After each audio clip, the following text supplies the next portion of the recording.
हम अक्सर सुनते हैं शिवलिंग के बारे में कुछ बेहद आपत्तिजनक बातें। शिवलिंग क्या है, क्यों है, क्यों सारे हिंदू शिवलिंग की पूजा करते हैं? कुछ लोग तो यहां तक पहुंच जाते हैं कि लिंग की पूजा क्यों की जाती है। आज का वीडियो उन सारे सवालों का जवाब है, उन सारे लोगों को जवाब है, और यह जवाब उन लोगों तक पहुंचेगा तब जब आप इस वीडियो को लोगों में, अपने समाज में फैलाएंगे। तो बने रहिए इस वीडियो के अंत तक। भगवान शिव की शक्ति, महिमा और दयालुता की बहुत सी कहानियां प्रचलित हैं। कहते हैं कि देवों के देव महादेव की उपासना इंसान को जीवन मृत्यु के काल चक्र से मुक्ति दिला सकती है। जो जानते हैं उनके लिए, और जो नहीं जानते उनके लिए भी। ध्यान से सुनिए।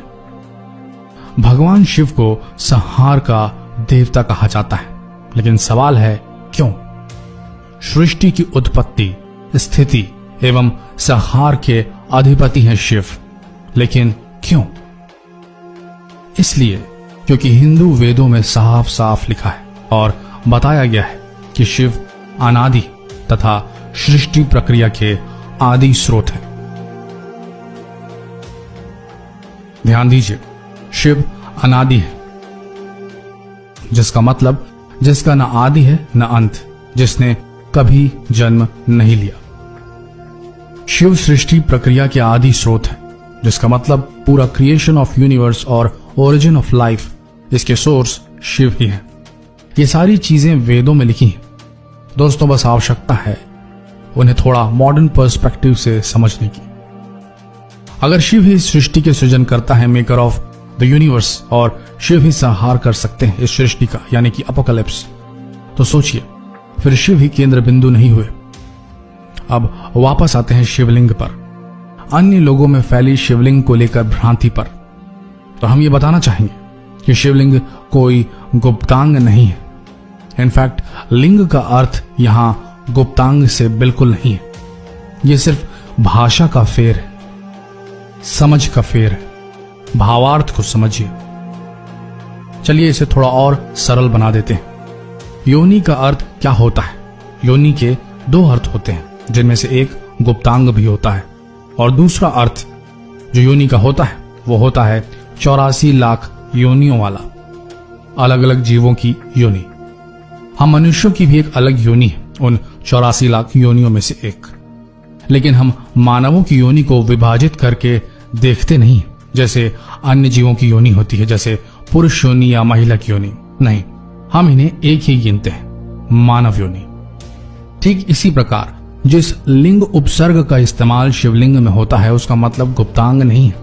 चूंकि शिव सृष्टि के रचयिता माने जाते हैं और हम मानवों की उत्पत्ति भी स्त्री और पुरुष दोनों लिंगों की वजह से हुई है, तो चिन्ह के रूप में नर और नारी दोनों के लिंग को एक सृष्टि के केंद्र में रख शिव की आराधना की जाती है, क्योंकि यही बेसिस है लाइफ का।